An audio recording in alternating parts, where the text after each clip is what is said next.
Gadis itu memanfaatkan ketidakhadiran pemiliknya dan melahap apel itu. Dia makan semuanya. Masukkan semua yang bisa dia makan ke dalam mulutnya. Tapi semuanya hanya imajinasinya. Dia tiba setengah jam lebih awal. Nyonya rumah mengatakan dia harus pergi. Jadi meminta Alex untuk membuang semuanya ke dalam lemari es. Dia belum makan sepanjang hari, jadi dia pingsan saat bersih-bersih. Dia juga tidak menyembunyikan makanan. Pagi-pagi, suaminya, Sean, tertidur setelah minum dan melecehkannya. Alex duduk diam-diam. Dia memutuskan untuk membawa putrinya pergi. Dia dengan hati-hati menyalakan mobil. Tanpa diduga Sean terbangun. Dia menghalangi jalannya dan dengan panik mengetuk jendela mobil. Tapi kali ini Alex mengambil keputusan. Dia menekan pedal gas dan pergi. Tapi Tuhan masih menggodanya. Tidak lama kemudian, tangki bahan bakar hampir kosong. Dia hanya memiliki sisa $18. Uang untuk bensin menghabiskan sepertiga dari itu. Dia tidak mampu menyewa hotel, jadi dia harus pergi ke rumah teman terdekat. Mencari tempat tidur untuk putrinya. Teman itu mengatakan dia memberitahu Sean. Berpikir untuk jatuh ke tangannya lagi. Alex harus membawa putrinya dan pergi. Di tepi danau yang tenang. Ibu dan anak untuk sementara tinggal di dalam mobil. Habiskan malam yang panjang. Baru pagi, mereka pergi ke stasiun bantuan untuk meminta bantuan. Tetapi staf di sini memiliki sikap yang buruk. Dia mengatakan bahwa hanya jika dia memiliki bukti kerja, dia baru bisa mendapatkan kelegaan. Namun Alex sudah lama tidak memiliki sumber penghasilan. Jadi dia harus menemukan ibunya yang tidak bisa dipercaya. Dia dan pacarnya tinggal bersama. Dia memberikan putrinya kepada nenek anaknya. Kemudian menemukan pekerjaan di perusahaan pembersih. Dia membawa penyedot debu perusahaan. Habiskan semua uang dia untuk membeli deterjen. Uang yang tersisa tidak cukup untuk membeli roti. Dia hanya bisa mengisi bensin dengan $2. Alex membiarkan perutnya kosong dan pergi ke mansion. Pemilik mansion ini sangat puas dengannya. Dia juga tidak mengecewakan pihak lain. Sangat cepat rumah itu dibersihkan. Hanya kamar bayi yang tersisa. Dia melihat tata letak ruangan ini. Alex ingin memberi putrinya kamar seperti itu juga. Tiba-tiba matanya menjadi gelap. Dia pingsan. Pemilik mansion ini membangunkannya, lalu memberinya air dan makanan. Dan mengatakan dia tidak perlu membersihkan lagi. Namun setelah melakukan pembersihan, Alex baru pergi. Karena agak terlambat, ketika dia datang menjemput putrinya, ibunya memarahinya. Aku memiliki hidupku, sudah kau tahu. Aku tidak bisa mengasuh anakmu sepanjang hari. Aku masih memiliki urusanku. Tapi Alex tidak bisa menemukan anaknya. Mereka menganggap putrinya menyebalkan sehingga mereka membawanya pulang. Disitulah dia baru saja pergi. Tapi sekarang dia harus kembali ke sana. Sean membersihkan rumah seperti baru. Putrinya tidur sangat nyenyak di kamar. Sean mengambil foto untuk menutupi tempat tembok itu dihancurkan kemarin. Dan terus memohon Alex untuk tinggal. Dia juga ingin membawanya ke pesta. Pada saat itu Alex ragu-ragu. Tapi saat Sean mendekatinya, dia tanpa sadar mengingat penampilannya yang pecandu alkohol. Aku tidak ingin makan apa yang kamu masak. Jangan biarkan aku makan lagi. Tapi ini bukan alasan mengapa Alex ingin pergi. Putrinya tidak dapat tumbuh dalam situasi ini. Tadi malam dia mengambil sepotong kaca dari rambut putrinya. Padahal Sean berjanji tidak akan menyakiti mereka. Tapi Alex telah kehilangan kepercayaan padanya. Dia membawa putrinya dan pergi. Sean mulai gila. Tagihannya dibayar oleh aku. Aku membiarkan kau pindah ke trailer aku. Kau makan punyaku, minum punyaku. Jika kau pergi dari sini, tidak akan ada orang yang bisa kamu andalkan. Aku tahu aku kesepian, tak berdaya. Tetapi aku tidak akan menemukan pecahan kaca lagi di kepala bayi aku. Tidak pernah. Tapi dia tidak tahu hidup begitu sulit. Ketika Alex hendak mengembalikan penyedot debu untuk mendapatkan upah. Lalu boneka anaknya terlempar keluar jendela. Anaknya tidak berhenti berteriak. Dia harus menghentikan mobilnya di pinggir jalan. Baru ketemu bonekanya. Alex hampir menyerah. Tapi takdir buruk masih tertinggal.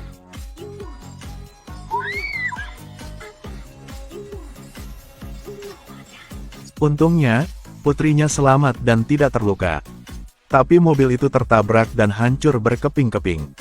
Mereka telah kehilangan tempat tinggal terakhir mereka. Karena berhenti secara ilegal, Alex didenda berat. Ditambah biaya derek mobil.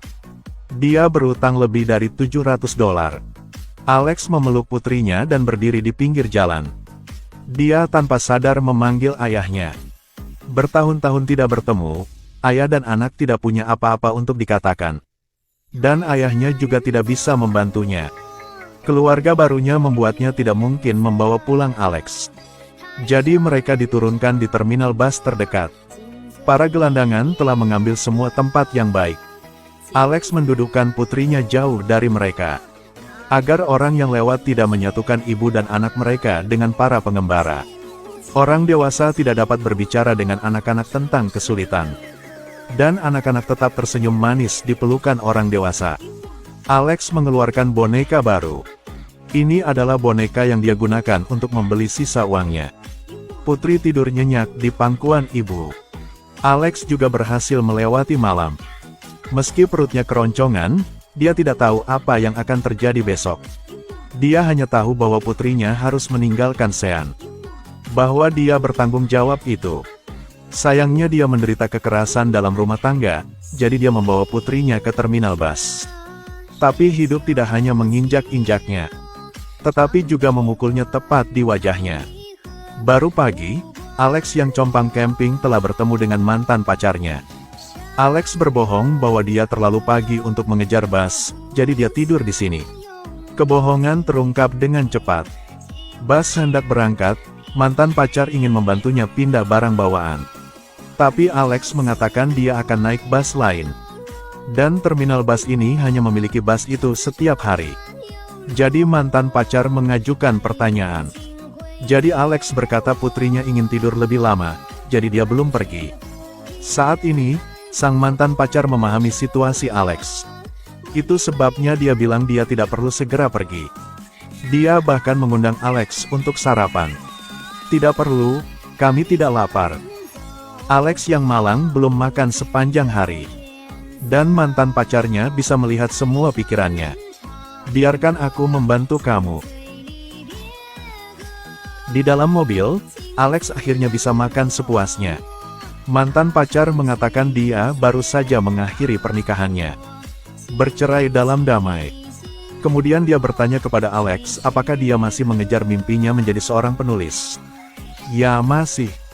Namun kenyataannya tekanan hidup membuat Alex tidak bisa bernafas. Membuatnya tidak lagi tertarik untuk mengejar hal-hal lain. Tiba sangat cepat. Alex yang keras kepala tidak ingin mantan pacarnya membantu, tetapi membawa barang bawaannya sendiri. Mantan pacar sangat ingin melakukan sesuatu untuk Alex tapi takut ditolak. Dan Alex tahu dengan jelas di dalam hatinya. Selama dia membuka mulut, mantan pacar dia akan membawa dia dan putrinya pulang. Dan diurus dengan sangat baik juga. Tapi harga dirinya yang tersisa tidak akan membiarkannya melakukan itu. Jadi di mata mantan pacar yang tak berdaya, Alex membawa putrinya ke toko pembersih. Dia ingin mengembalikan penyedot debu untuk ambil gajinya. Namun tanpa diduga, dia menggunakan alasan bahwa dia tidak mengembalikan tepat waktu jadi telah menolak membayarnya. Tidak peduli berapa banyak Alex memohon, dia tidak akan ubah pikir. Tapi hanya dengan dingin berkata, letakkannya di sana. Saat ini, Alex menerima panggilan telepon. Pihak lain mengatakan dia adalah pengacara Sean. Dia meminta Alex untuk membawa putrinya kembali. Dan Sean menggugatnya di pengadilan. Jika dia tidak pergi ke pengadilan, otomatis putrinya akan menjadi milik Sean. Dan Alex mungkin kehilangan hak asuh atas anaknya. Seperti kilat menyambar telinga. Dia benar-benar belum siap. Alex agak skeptis. Sean bahkan belum lulus SMA, bagaimana bisa dia punya pengacara dengan pekerjaan pas-pasan? Satu-satunya kabar baik adalah stasiun penyelamat menemukan tempat untuknya. Ini juga merupakan titik terang baginya di pengadilan.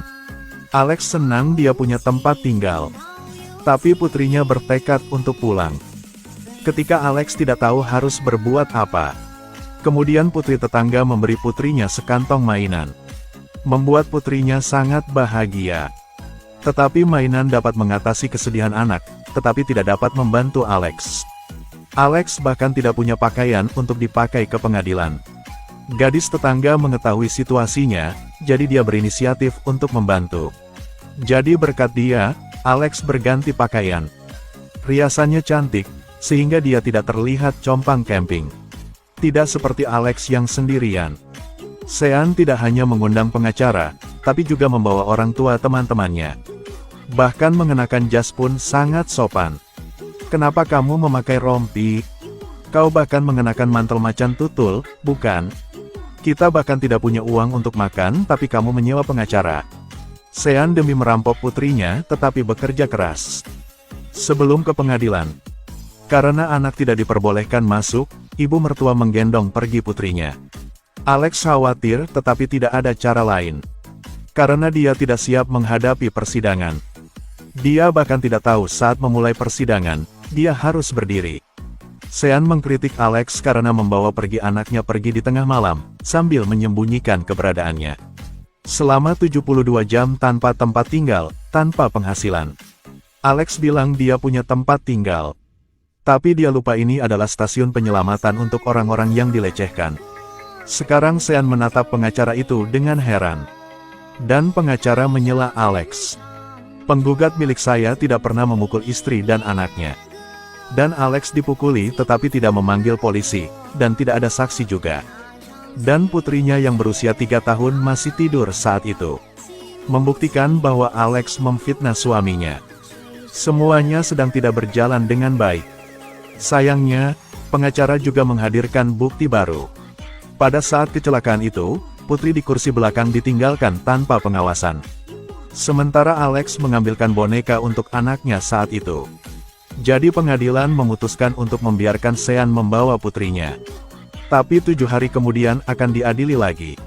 Alex tidak bisa mempercayainya. Tetapi tidak dapat dibatalkan. Hakim memberitahunya. Dia punya 7 hari untuk bersiap. Alex harus mencari pekerjaan sebelum itu. Setelah semuanya stabil, baru bisa meyakinkan mereka. Jadi putrinya dibawa pergi oleh Sean. Di mana ayah mengatakan, ayah mengajakku pergi. Pulang. Dia sepertinya lebih ingin pulang. Ayo Madi. Jadi Alex pulang dengan linglung. Dia berbaring di lantai. Mungkin dia salah. Dia sebaiknya tidak meninggalkan Sean. Melihatnya seperti itu, Danielle menyarankannya untuk tenang. Cepatlah bangkit. Bangkit berdiri. Bangkit berdiri. Nah, ayo.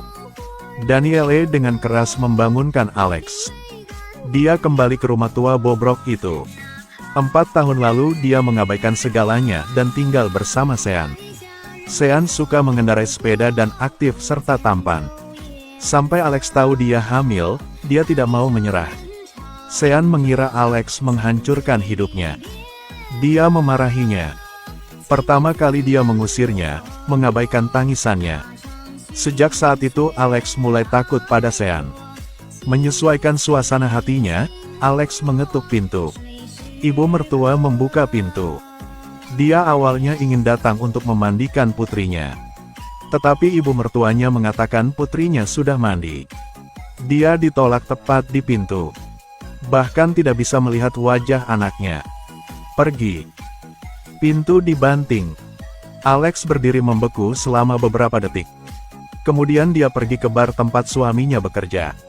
Sean seperti tidak terjadi apa-apa, masih tertawa dan berbicara dengan para pelanggan wanita. Gadis ini memanfaatkan ketidakhadiran pemiliknya, jadi dia ingin menjalani kehidupan orang kaya. Kemiskinan mencekik imajinasinya. Di dalam laci ada benda yang sangat aneh. Ada juga meja di atas tempat tidur. Tidak tahu untuk apa menggunakannya. Bagaimanapun, Alex bersenang-senang bermain. Ada banyak sepatu di lemari juga. Semuanya yang dia tidak dapat membelinya sepanjang hidupnya. Tidak yakin bagaimana rasanya saat memakainya. Dia mengambil baju dari lemari dan memakainya, itu sangat hangat. Lembut dan hangat. Alex belum pernah memakai yang seperti itu. Lalu dia membuka kulkas. Kemudian dia mengambil sebotol anggur yang belum diminum. Semua kelelahan dalam dirinya menghilang. Dia juga untuk sementara melupakan situasinya saat ini. Dia minum anggur dan duduk di bawah sinar matahari. Alex bahkan berharap waktu berhenti. Kemudian dia punya pikiran lain. Alex menghubungi teman secara online. Apakah kamu ingin bermain game? Aku akan memainkan game apapun denganmu. Atau apapun yang kamu inginkan. Mengalami kehidupan yang sulit, Alex mudah harus membesarkan anak. Itu membuatnya kelelahan. Dia sangat ingin beristirahat. Itu sebabnya dia mengundang teman untuk datang ke sini. Juga berpura-pura menjadi putri rumah kaya. Tapi tidak menyangka pemiliknya akan pulang lebih awal. Dia mengganti pakaiannya. Untuk diri dia menjadi lebih santai. Seperti yang Alex pikirkan, pemuda itu sedikit lebih rendah dari identitas mulianya yang tersamar. Dia membawa labu sebagai hadiah. Alex tahu identitas daringnya palsu. Mereka menikmati anggur bersama. Dia memuji rumah ini sangat bersih. Aku menyewa pembantu tidak buruk. Kemudian Alex duduk di sofa. Keduanya juga mengobrol dengan gembira. Alex juga membuat ceritanya sendiri agar dia tidak melihat adanya kontradiksi. Mungkin karena pengaruh alkohol, mata Alex berangsur-angsur menjadi buram. Dia segera menerima sinyal dari Alex. Dan memegang tangannya. Tepat saat mereka akan melangkah maju, suara mobil terdengar di luar. Karena pemiliknya telah pulang. Alex dengan cepat membersihkan tempat kejadian. Katakan padanya untuk pergi dengan cepat. Alex membiarkannya pergi ke pintu belakang, dan dia mematikan lampu. Tapi tidak ada waktu lagi. Aku sangat minta maaf, aku akan pergi. Pemilik rumah hanya menatap Alex. Di mata Alex menunggu untuk diadili. Pembawa acara baru saja mengambil sisa gelas anggur Alex. Apa kau mau minum? Alex segera meminta maaf. Tetapi pemilik rumah tidak peduli, juga tidak bertanya. Dia duduk di meja bernilai $1.000. Dia berkata kepada Alex. Mereka hanya makan di meja ini setahun sekali. Saya mencoba untuk bekerja. Saya tidak punya waktu untuk makan di sini. Karena dia ingin dihormati, dia bekerja siang dan malam. Dia menertawakan dirinya sendiri. Dia menggunakan kecantikan mudanya untuk membuat suaminya meninggalkan mantan istrinya dan mengikutinya. Tetapi barusan suaminya meninggalkannya demi seorang wanita muda yang lebih cantik. Mungkin juga karena dia bekerja sepanjang tahun, dia tidak bisa punya anak. Dia mengagumi betapa mudahnya Alex bisa hamil. Tapi selain itu, saya tidak punya apa-apa. Dan dia juga membayar harga yang sangat tinggi untuk ini. Dia telah diinseminasi buatan selama 5 tahun. Salah satunya adalah embrio yang hidup selama 9 minggu. Udah memiliki jantung janin, saya sangat senang. Bahkan pergi ke Meksiko untuk memijat rahim. Setelah menghabiskan $30.000, dia masih tidak bisa lepas dari nasib menemukan ibu pengganti. Seorang gadis menggunakan tubuhnya untuk mengandung putranya yang berusia 5 bulan. 3 wanita baru membentuk seorang anak. 1 donor sel telur, 1 donor rahim, 1 donor uang. Dia melihat foto yang mereka kirim. Apa yang saya lihat? Ini mungkin kakinya. Tapi saya tidak bisa merasakan apa-apa. Seperti yang Anda lihat, menjadi ibu adalah urusan yang sangat rumit. Pikir bisa mencintai bayi itu. Tapi dia terkejut saat mengetahui bahwa setelah menghabiskan banyak uang dan waktu, dia masih belum merasakan perasaan cinta dan dicintai. Saya selalu merasa sangat putus asa. Semuanya hanya saya sendiri hadapi. Setiap kali dia melakukan inseminasi, dia mengira suaminya akan pergi. Tapi sampai hari itu dia masih merasa sedih. Dia mengeluarkan gaji Alex. Alex berpikir dia sebaiknya tidak mengambil uangnya. Tapi wanita itu menangis. Jangan biarkan orang lain memanfaatkan Anda. Sehingga Anda, setelah berusaha keras, tetap merasa diri Anda tidak berharga. Pekerjaan adalah satu-satunya hal yang bisa Anda andalkan. Segala hal yang lain hanyalah kesia-siaan. Sulit dipercaya bahwa wanita kaya seperti itu memiliki rasa sakit yang begitu besar. Dan Alex setelah seharian bekerja kembali ke kenyataan. Tapi hidup terus berjalan. Keesokan harinya Sean membawa pulang putrinya. Dia merasa dia tidak merawat anaknya dengan cukup baik. Dan Alex juga menerima kartu dari Badan Amal. Meskipun hidup sulit, selalu ada harapan. Bahkan saat berbelanja, dia masih mengagumi keranjang belanja yang penuh dengan orang lain. Masyarakat jahat ini tidak lagi membuatnya takut. Saat Alex membayar, dia hendak mengeluarkan kartu amalnya. Tanpa diduga, staf penjualan memandang rendah dirinya. Kartu pembayaran untuk orang miskin. Saat kartu berhasil digesek, Alex merasa lega. Tapi hanya tersisa 5 dong. Besok dia harus bekerja lebih keras lagi. Siapa yang bisa menyelamatkan ibu tunggal yang dilecehkan ini? Dia ingin menghasilkan uang, tetapi bekerja sebagai petugas kebersihan hanya menghasilkan $30 sehari. Kecuali untuk mengasuh anak putrinya, dia tidak punya cukup uang untuk melakukan apapun. Jika tidak punya uang, kok bisa bahagia? Sementara hanya sebagian dari meja di pemilik rumah itu telah cukup baginya untuk hidup selama sebulan. Itulah bedanya. Dia melarikan diri dari suaminya yang kasar. Membawa putrinya yang berusia 2 tahun ke stasiun penyelamatan. Tapi semuanya tidak baik-baik saja. Udara hidup yang tercemar. Putrinya demam tinggi yang tidak kunjung turun. Suara batuk anaknya seperti pisau mengiris hatinya. Setiap hari dia sangat khawatir. Alex sangat ingin tinggal di rumah dan mengurus anaknya. Tapi tanpa kerja, mereka akan kelaparan. Dia tidak ingin anaknya menderita, jadi dia mengirimnya ke taman kanak-kanak. Tapi dia berutang uang taman kanak-kanak selama 2 minggu, jadi direktur menolak untuk merawat putrinya. Karena dia sakit, saya belum masuk kerja selama beberapa hari. Tapi hari Jumat saya akan membayar Anda. Anda telah mengatakan hal yang sama minggu lalu. Dia berharap Sean bisa mengasuh anaknya 1 hari, tapi dia menolak. Jika saya meminta cuti lagi, saya akan dipecat. Apakah tidak apa-apa jika saya dipecat? Kalau gitu setidaknya setiap orang mengasuh anak selama setengah hari. Saya harus bertugas selama 2 hari. Dia tidak ingin mengatakan apa-apa lagi kepada Sean dan memutuskan untuk pergi. Dia terus mengatakan dia mencintai putrinya, tetapi dia tidak ingin merawatnya. Malam itu penyakit putrinya semakin parah. Batuk sepanjang malam. Meski Alex telah menghangatkan putrinya, dia tetap merasa kedinginan. Mama tahu. Aku sangat kedinginan. Mama maaf. Alex akhirnya membawa anaknya ke rumah sakit. Tuhan selalu mengolok-oloknya. Telinga putrinya terinfeksi.